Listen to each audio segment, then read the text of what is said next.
Once more, the riders set up camp in the town where the venue kicks off. A lot of pre-event preparation. Before they're examined and scrutinized, they have to be brought up to scratch, an awful lot of maintenance, and as I say, no time is too well spent on this sort of preparation. The event can be won or lost. Tyres too, you've got to fit the right tyres and fit them carefully. They've got as many as 3 security bolts in there holding the tyre to the rim to stop it sliding. If they catch the tube underneath, then there's a puncture, and a puncture's a problem. Scrutineering. Noise test, a very important part of the scrutineering. The decibel limit of 96 must not be exceeded. The machines have to comply with the Road Traffic Act, and in this case it's the French Road Traffic Act in all senses. Lights must work, they must have an audible warning device, i.e. a horn. Everything, in fact, that's required for road use has to apply to these bikes. Even the driver's helmet has to be checked. The residents too are involved at the scrutineering point. It's right in the middle of the town, so they need to know what's going on. There you see the first special stage laid out. It's basically a motocross style course. The riders are not allowed to practice. Therefore, they walk the course as many as 4 times so that they have some sort of idea as to what befalls them should they put it wrong. So a good hard look for hidden obstacles, rocks poking out through the grass, deep holes, and there's the finish point. In the evening, all the bikes lined up in the Parc Fermé. They have to be secured the evening before the event so that nothing can be tampered with, nothing can be changed or altered once they've been scrutinized. So they are literally under lock and key and a very, very secure supervision. 8 o'clock then, Saturday morning, the start of the race. 3 riders leave at 1 minute. 3 rounds of 97 kilometers, so 3 laps of 97 kilometers. Just think about that. So we're really talking about 120 miles.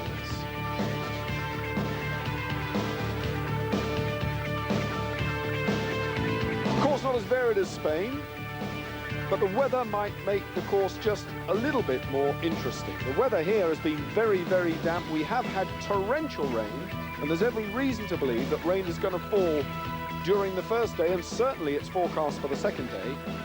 So maybe the Britons, and in particular the man who hopes to be leading the championship after this, will come out on top. Join in southern France for the first special stage. Frankville, the 80s go off first on the TM Hildebrand machine, riding number 4. He sets the best time, in fact, for the 80s around the special test. Thomas Bieberback. He had a blackout on the second day in Spain and had to pull out of the event. Let's hope he has a bit more luck here in France.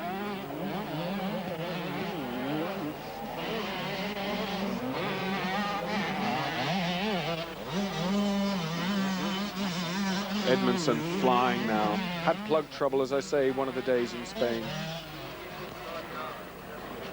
That's Luca Trussardi. He's 3rd fastest. He's hanging on to Edmondson's shirt tails, number 80 there, Trussardi. And 2nd place in the 125cc World Championships, Jeff Nielsen. He doesn't get on too well because the 31-year-old Swede is under a bit of pressure to catch up with Edmondson. And generally the whole of the KTM team are just a little bit touchy. And that's what happens if you don't get it all together when you should.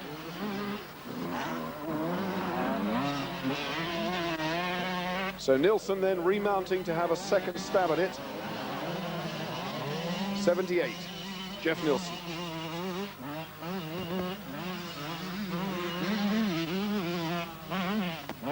By contrast, Stefano Passeri in brilliant form on the Aprilia. He was the man leading at the end of the Spanish round and is going to be locked in a tooth and nail struggle here today with Paul Edmondson.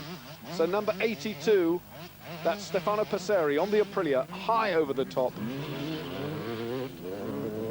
Giorgio Grasso, he's been the star of the Farioli team for quite some time, and this year on Kawasaki.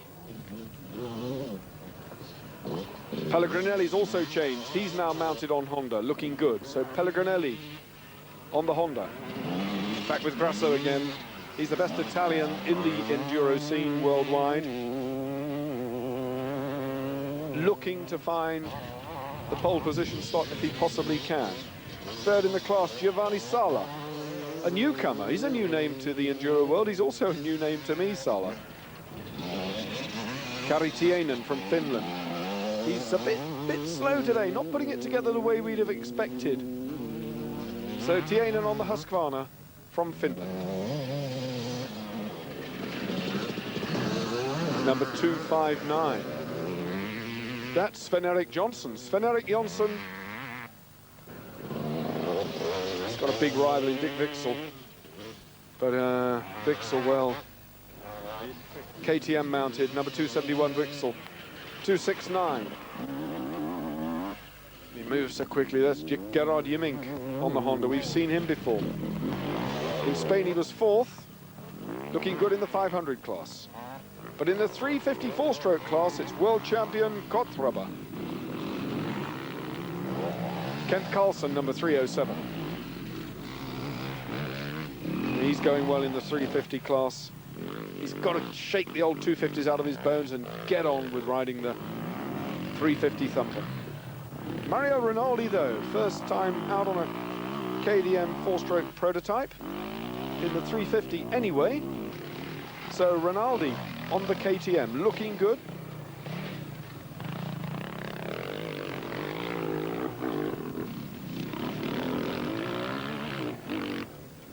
Thumping up.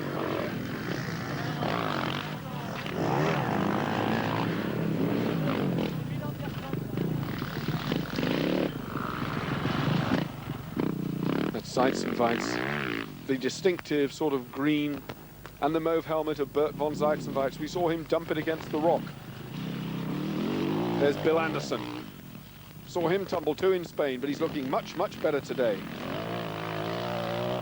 He's as consistent as ever, Bill Anderson.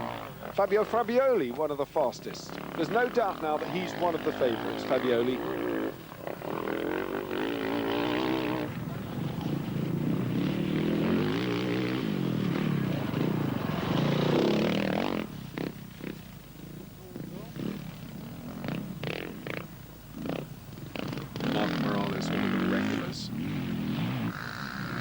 A fairly good crowd here. Some high numbers. 381 doesn't really indicate that there are 390 plus riders in the event. What it does mean is that they've spaced out the numbers for the bigger bikes. We're now thumping along with the big over 500cc four strokes.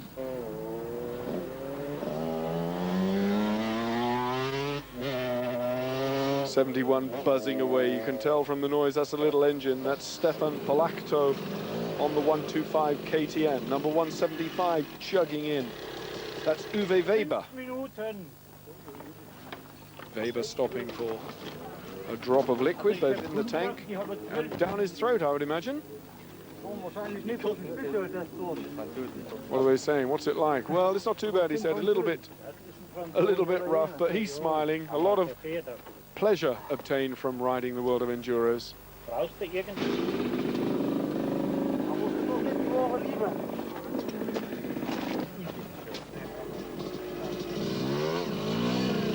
Moving off then.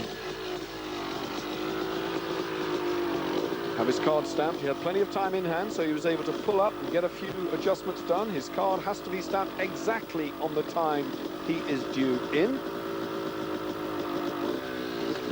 5 minutes means that at the checkpoint,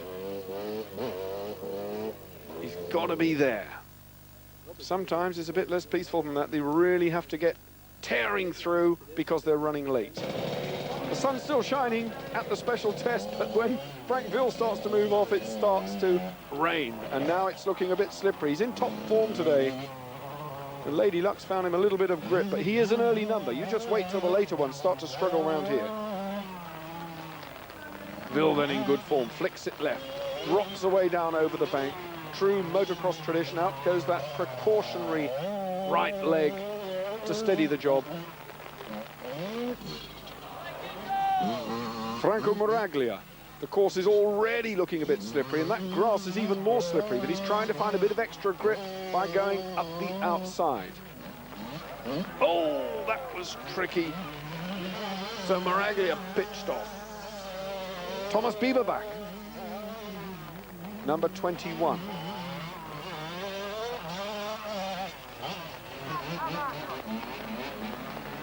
By the time Edmondson gets going, the course is in even worse condition. So Paul Edmondson now, from Cannock in Staffordshire, the reigning world champion, 51. We're riding with him on the factory Husqvarna. Look at the line, just watch his style. A past master in enduro competitions, Edmondson. Just absolutely flying, nobody to touch him today. Matsief Vobel on the Simpson, he's just drifting along all over the place. And Jean-Noël Bonnet is really struggling to get the thing up. So Paul Bonnet, a local man, I have to say, just a little bit outclassed. Christophe Estel in all sorts of trouble as well, hanging the back end out. Bonnet still fighting hard. Poor Bonnet. My goodness me. This is when despair sets in. Second rider in the 125 class, Stefano Passeri, the man who was leading coming into this. But now we are in all sorts of chaos. As Stefano Passeri paddling his way along, got to get his weight up on the footrests. And the clock is ticking away, remember. These riders are losing time on this special stage. The object of the exercise is to get through as quickly as possible. And the seconds are ticking and ticking away. Frustration must be unbelievable. Oh, dear me, I feel for them. Gerd Pilcher. Somebody revving hard out there. There's a stuck throttle somewhere. 2 or 3 riders all stuck in the same special stage. Grasso, Giorgio Grasso on the factory Kawasaki is looking nice and tidy. He's an experienced man, but he does seem to be struggling for grip. There's not much he can do if there's no grip. Oh, Kreml was going so well. The Czechoslovakian pitched in a big Farioli. Farioli, everybody knows that he's quick when it's dry, but nobody knows what he's going to be like in the wet. But just look how fast he is. Oh, dear me. One of the checkpoints, he forgot to fill his tank up as well. That was a major problem because he actually ran out of fuel and lost 3 minutes. Oh, superb style. Farioli then, motoring on now. So, in the evening to the last checkpoint, Edmondson doing the business on his own. The rider has to fit his own tyre. If he has time in hand, all these repairs can be done before they check the bike into the Parc Fermé for the evening. Paul Edmondson there. Winner of the first day unofficially, we'll confirm that, but certainly everyone here thinks that Paul Edmondson has romped away to a first day win. Everything has to be done by the rider himself. He cannot even take the tools from someone's hand. Well, there it is, the 80cc class at the end of the first day. Vil Moraglia and Bieberbach. Edmondson thought so. Just look at those points. Out on top from Stefano Passeri, Luca Trissardi. Pellegrini, Grasso and Sala topped the 250s. Wouldn't have expected Grasso to be so well up, but look at that. Sven-Erik Jonsson, Dick Vixel and Gerard Jimmink. Then it's Kent Carlson on the 354 strokes, Mario Rinaldi and Kortma, the reigning world champion from Czechoslovakia. 500cc 4-cylinder, Eriksson, Bill Anderson and Håkan Lundberg. Day 2 then, and just as we did in Spain, we're going to watch the special stages in particular. high bushes, stony paths, and it's cold, slippery, and it is desperately miserable. We haven't really had a summer in Europe, and this part of France is no real exception. Now, who would have expected going 100 miles south of Lyon in June and encountering these sort of conditions? But the chain off, and that's a big problem for Gert Pilcher. He has to get it back on, but it does mean that the thing is stretched. Oh, Grasso's struggling up there. Bruno Wouters, oh dear me, nearly throwing the bike onto a spectator.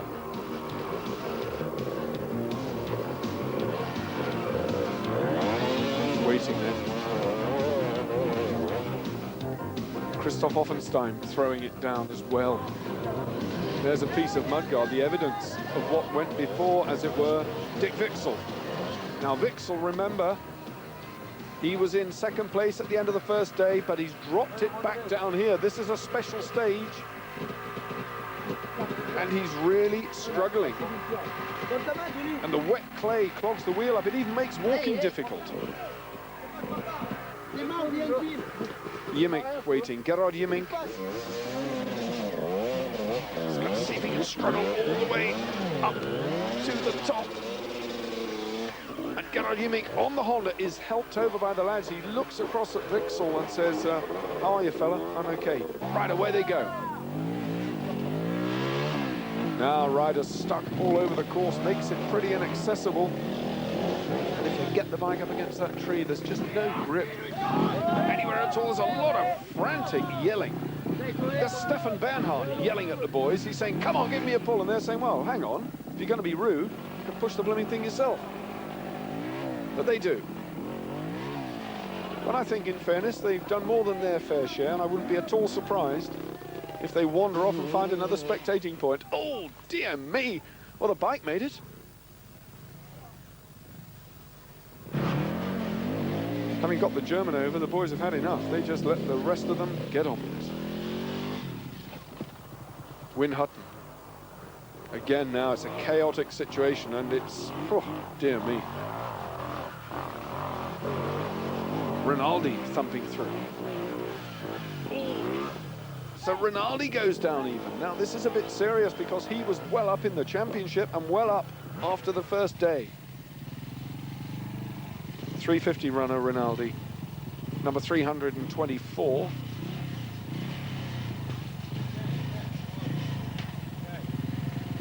Now, so they can fire at this. They've really got to get as much momentum as possible. The difficult thing, of course, in Enduro is with regard to, you might think, well, let the tyre down. What are you doing? Looking at me, come and give, that's the frustration. That is absolutely evident. He's swearing at the camera, and what can the cameraman do? Well, that's it. That's what it's all about in Enduro. Just about heartbreaking stuff here in France, but the ATCC results. Edmondson flew through the second day. In fact, a double win for Edmondson puts him on top of the world again after 2 rounds, back in his rightful position. Kari Tienen tops the 250 list. 500, Stefan Jonsson, Wixel, and there you are, the 350s. Kent Carlson, World Enduro then from France. Join us again here on Screen Sport. This is Barry Nutley saying cheerio. Don't forget, the next round will be every bit as gripping.